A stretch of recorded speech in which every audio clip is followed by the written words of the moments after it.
最近许多朋友开始有一些担心，2020年中国要建立一个全覆盖的社会信用保障体系。这个东西从2003年提出，随着精顿的实施、二代证的换发、商用大数据的进一步的扩散，到现在为止，它已经基本上具备了监控全民的能力。我们知道，依据最新的公开资料，全国范围内的法人与非法人的组织机构代码已经换发了99%，个体工商户的营业执照也换发了99%。二代证从2005年开始就已经试点采集指纹了。2011年，人大给他立了个法，全国范围内在换发二代证的同时采集指纹就变成一种常态。我们知道二代证是有芯片的，它可以帮你定位。前几年北斗就已经开始搞了试点，据说2019年全国范围内的车辆都要加装射频装置，也就意味着给全国的车辆定位。2020年北斗就可以覆盖全国了。现在我们看到的摄像头遍布大街小巷，差不多全国范围内有2亿个，据说到2020年要增加到6亿。那么有些人可能会很担心说中国在这种监控之下，人民将没有任何隐私。其实呢，这种担心应该是多余的。我们知道中国在电子设备加工这一块上，一向是以组装为强项。2003年精顿开始实施的时候，它的目的是警用，是吧？俗称是抓坏人。全球各大厂家都为它提供了一线的装置。从2017年开始，这个情况已经发生了变化。今年我们看到了很多中国的芯片生产厂家被美方制裁，今后将越来越多。中国甚至连监控设备上的芯片自己都生产不了。你听他吹15公里，是吧？人脸车牌，它有一个前提，它这些芯片是要进口的。如果没有进口的芯片，中国的监控将不可能完成。我们现在知道，商用的大数据它被国家掌控了，它开始实施对民众的监控。现在不仅仅是定位的问题了，它还要监控到你的言行，甚至你的生活习惯、你的生理数据，这才是最急迫的东西。大街小巷的摄像头，如果没有进口的芯片，它不仅覆盖不下去，而且它连替换的东西都没有，很快就仅仅剩下光学元件了。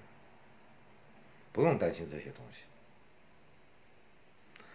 中国的监控呢，一直做得很强，它是一块很大的市场，但是他们犯了一个错误，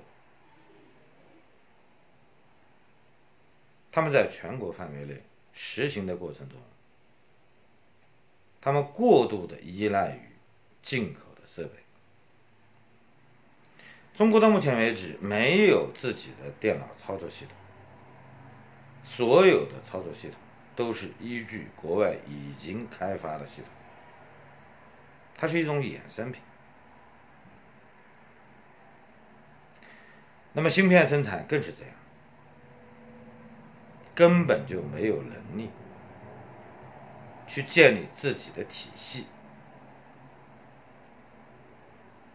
那么中共能不能实行全社会的全覆盖的监控？主要的东西不是看它，是看国际社会有没有可能继续帮助中国打造成1984。现在我们看到的很多东西只是一种表象，它告诉你我很先进，是吧？甚至研究出了超级计算机，全球排名前几位的，研究出了人工智能，人工智能播报新闻的。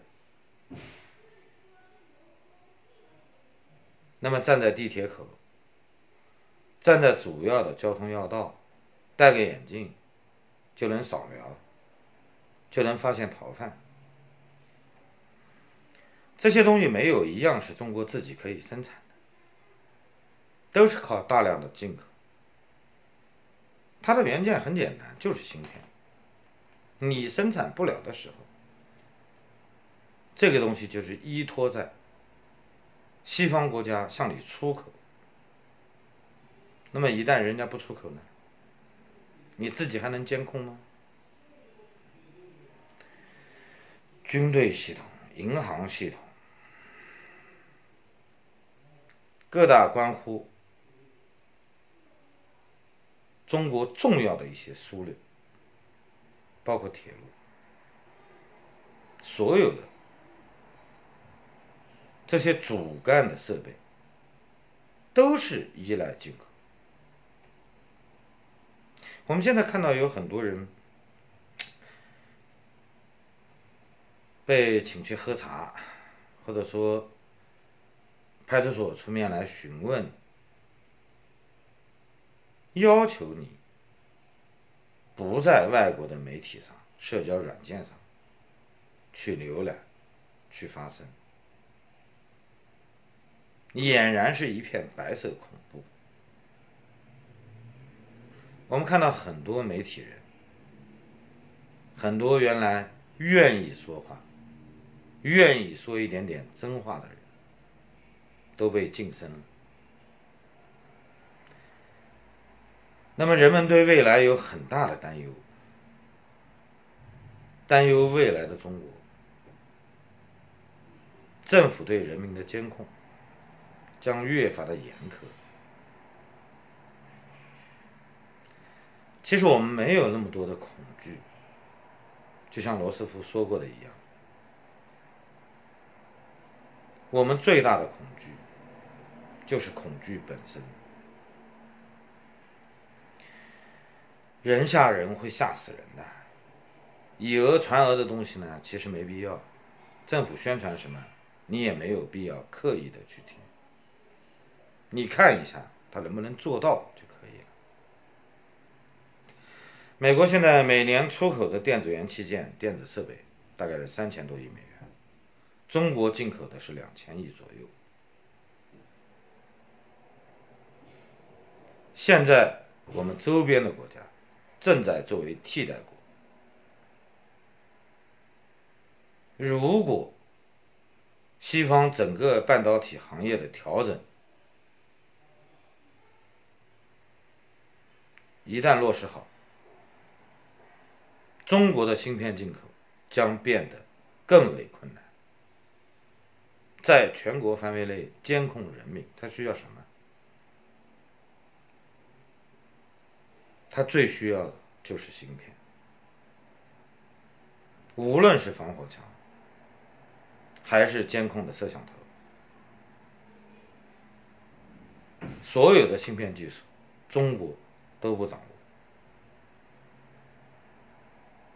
中国是世界上很少数的一边依赖于国际社会的援助，从从技术上给中国支持，一边又叫嚣着自己要有原创的东西。这跟中国领导人他的文化素质应该是有关联的。他们不知道应该做什么，他们只知道他们要的目的，他们以为市场可以换来技术，真的换来过吗？到现在为止，北斗还不能全球覆盖。中国知名的2大厂家，生产监控设备的海康和大华，他们的芯片严重的依赖进口，防火墙就更不用说了。